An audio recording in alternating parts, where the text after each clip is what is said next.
This is John McAfee, and he's lived one hell of a life. He's the creator of the McAfee antivirus software, but that's the least interesting thing about him. That's because in 2012, his Central American jungle compound was raided by Belize's gang suppression unit because they thought he was cooking up meth. Then 6 months later, he became an international fugitive after his neighbor was found dead and he was named as the lead suspect. Following a media shitstorm, he was arrested by Interpol in Guatemala for illegally entering the country. Where are they taking you, John? To jail. With some quick thinking, he managed to escape being deported back to Belize by faking a heart attack. This gave his lawyer enough time to file an appeal so he can return to the United States instead. Now, if that sounds crazy, and it does, get this. Bro, come on. Like, he's just... I mean, he's a monster as an individual, okay? But, like, also... I mean, he's just fucking... He's a deranged psycho who is...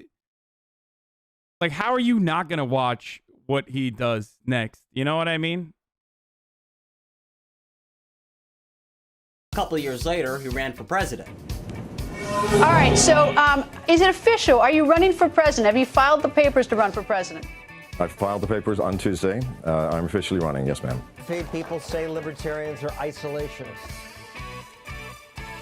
That intro barely scratches the surface of the absolute insanity that has been John McAfee's life.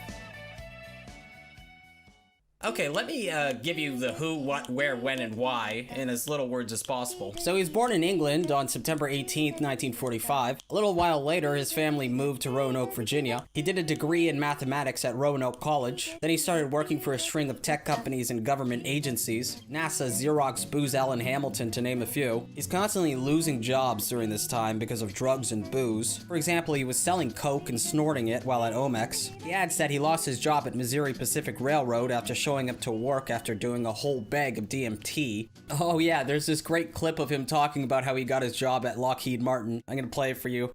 That they gave you security clearance, I guess, because you had nothing to hide. Right, because I'd had a very checkered past prior to joining Lockheed Martin. I assumed that there would be no chance in hell I would ever get security clearance. They asked me very, revealing questions. You know, had I ever had sex with sheep or dogs? I mean, incredible things. Had I ever taken drugs? The answer was yes. What kind? Almost every kind. How much? A lot. Have you ever sold drugs? Yes. So I assumed I'd never get the clearance, but I did, and it came in very quickly. During the mid-1980s, he read about the first known PC did he actually work at Lockheed Martin? I mean, I guess you could, because, like, to work as a defense contractor for the American government, he's not wrong. Like, they ask you insane questions, but I fucking doubt that he was able to get security clearance. Like, that's crazy.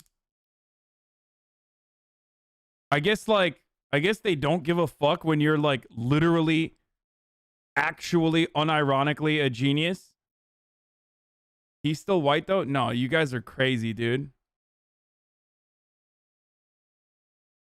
They only care if you lie? No, part of the reason why they care about the security clearance is because they want you to make sure they want to make sure that you're not compromised, okay? Or that you could be compromised. And I guess the reason why they were like, yeah, we don't give a fuck is because, like, he admits to it. So he doesn't even need to, he will never be compromised if he openly admits it. You know what I mean?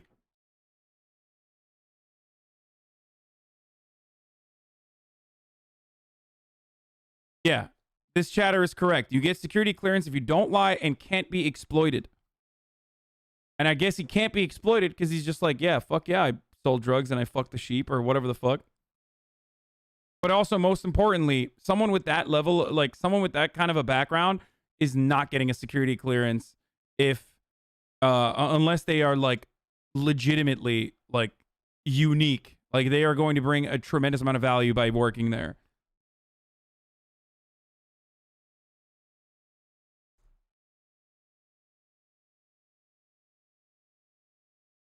virus called the Pakistani Brain. Then he hired a few programmers and they put together an antivirus software for him. He called it Virus Scan. At the time, he was running an online BBS called Homebase, and he gave Virus Scan away for free to Homebase users. For free, you say? How did he make money? Well, he's a crafty dude, so he added fine print stipulating that corporations had to pay for a licensing fee. He had a hunch that people would install his software onto their computers at work, and he was right. Soon he was getting more checks from companies than he had time to cash out. His next step was to establish McAfee Associates. To market his business, he appeared on news programs talking about the dangers viruses pose to the financial stake of the nation's largest companies. Lots of doomsday stuff. His big break came in 1991, and it was thanks to the Michelangelo virus. When you're looking for a biological virus, you use a microscope or some other laboratory device to try and identify the virus. But when you're looking for a computer Didn't he literally make some viruses as well? I mean, virus, it's even more difficult because you can't see it at all. Computer users won't be joining in all the celebrations for Michelangelo's birthday this Friday because on that day, a new and deadly virus is scheduled to strike computers around the world. So how does the virus infect your computer? Well, it hitches a ride on a floppy disk. What you're about to see is Michelangelo destroying 80 megabytes of data, 80 million bits of information.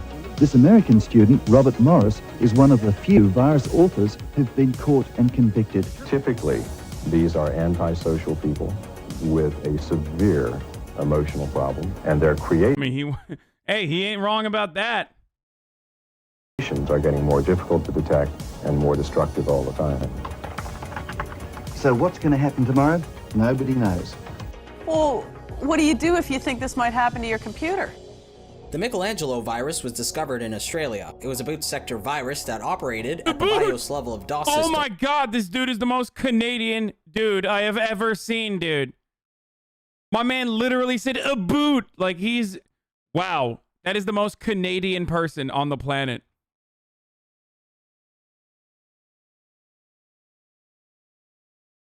Wait, oh, he said the boot sector? Did I misunderstand what he was saying? The virus was discovered in Australia. It was a boot sector virus that operated... Oh my god,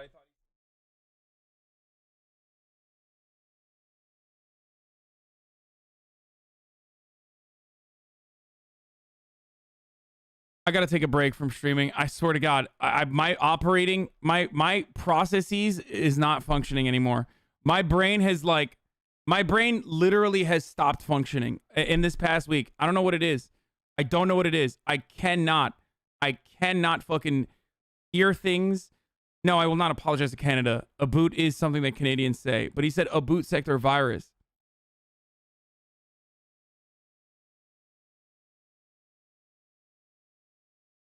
It's over. It's over for me. I think my brain no longer works.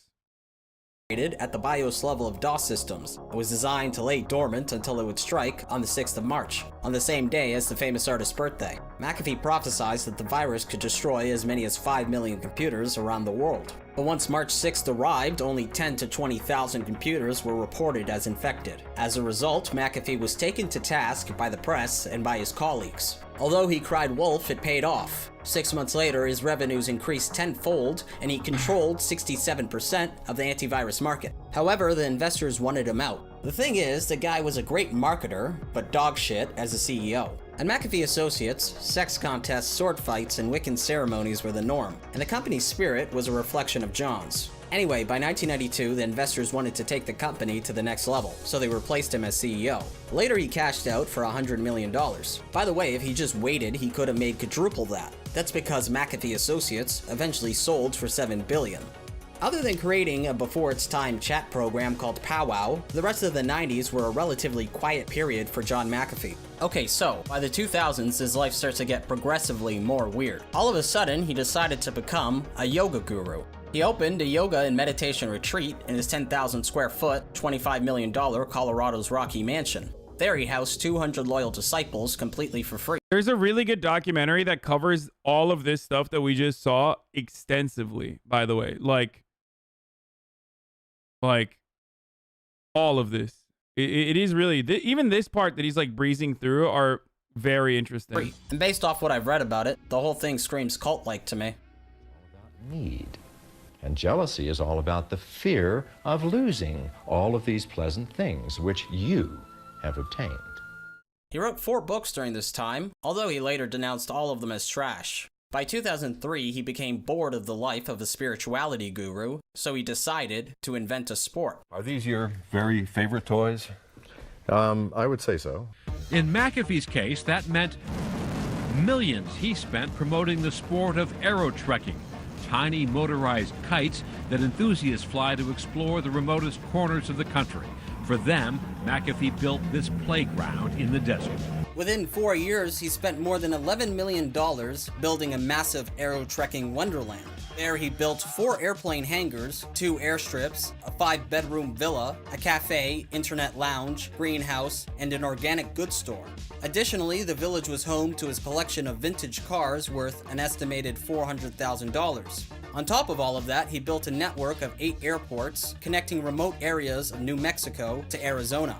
He also established a flight school, which was at the center of a wrongful death lawsuit that caused the whole thing to come crashing down.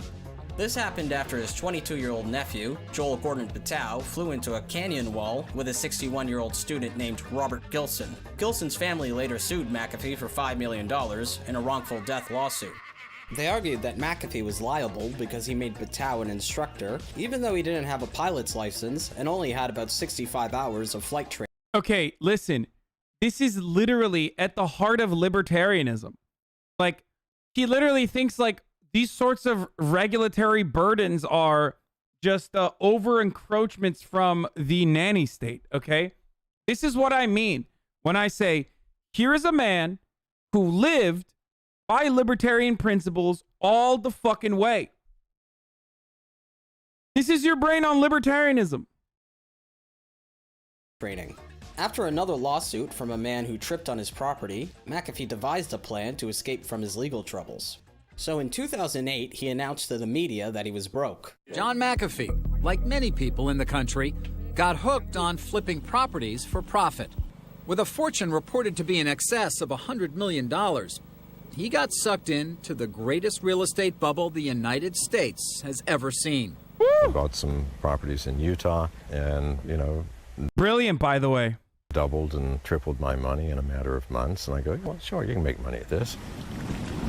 His passion for real estate became all-consuming as McAfee amassed a trove of high-end properties across the U.S. You were doing what everybody else was doing, only on a larger dollar scale. Yes, spent an enormous amount of money building things which really had no utility other than possibly as art. So it's house as art, which in a booming economy you might actually be able to sell and make some money. But in a recession, he sold everything he owned on his massive aerotrekking complex in a series of highly publicized, single-day absolute auctions. Then he announced that he was moving to Belize. This was all for show. As Joshua Davis puts it, he figured that if he were out of the country, he'd be less of a target. And he knew that, should he lose a case, it would be harder to collect money if he lived overseas.